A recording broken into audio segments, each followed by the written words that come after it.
2022-cü ilin sentyabrında biz öz legitim hüququmuzdan istifadə edərək özümüzü müdafiə etdik və separatçıların nəzarətində qalan ərazimizin qalan hissəsində azad etdik və Azərbaycanı isə cəzalandırmaq üçün qətnamələr qəbul olundu. 2024-cü ilin yanvarında onlar Azərbaycan nümayəndə heyətinin etimadını sual altına çəkdilər, akreditasiyasını sual altına çəkdilər və səs vermə hüququndan məhrum etdilər. Bu, sırf məhz insan hüquqlarına bağlı olan məsələ deyildi. Əgər onunla sırf bağlı olsaydı, onu daha əvvəlcədən edərdilər. Bu sadəcə bizim üçün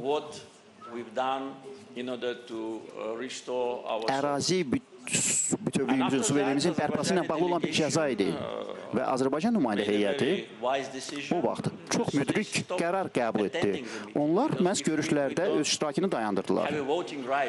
Əgər bizdə səs vermə hüququmuz yoxdursa, onda nəyə görə biz orada olmalıyıq? Yeri gəlmişkən, biz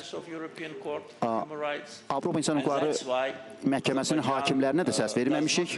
Bu baxımdan biz onların məhkəmənin qərarını tanımırıq. Çünki biz həmin hakimlər üçün səs verməmişik və 2 ildən artıqdır ki, biz ali seçkiliyə məruz qaldırıq. Və sizə söyləyə bilərəm, açıq şəkildə biz və hökumətimiz ciddi şəkildə həmin təsisatdan tam çıxmağımızı nəzərdən keçirik. Nəinki üzvlüyümüzün dayandırılmasını, dondurulmasını və bilmənalı olaraq həmin təsisatdan getməsini nəzərdən keçirik. Məhz Avropa Şurasının baş katibi cənab Alain Berset mənimlə əlaqə saxlayıb və məndən xahiş edib ki, bunu etməyək. Bu ona görə edilir ki, yəni vəziyyətin yaxşılaşdırılması üçün biz çıxış yolu tapmalıyıq və buna görə də mən bu prosesi dayandırdım. Amma görürəm bu vaxta qədər heç bir şey baş vermir. Bəzi çox müəmmalı, ultimativ həmin parlament assambleyasına olan bir bəyanatlar səsləndirilir Azərbaycan ünvanına.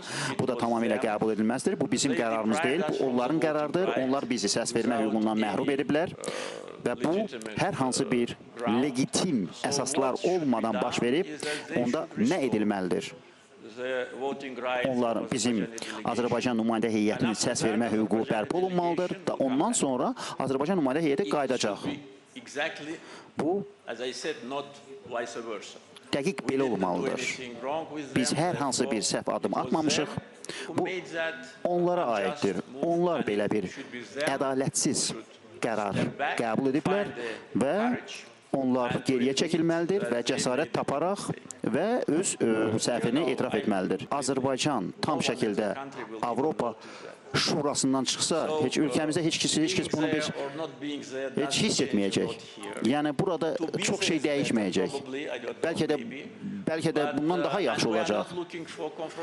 Və biz toqquşmaya getmək istəmirik ki.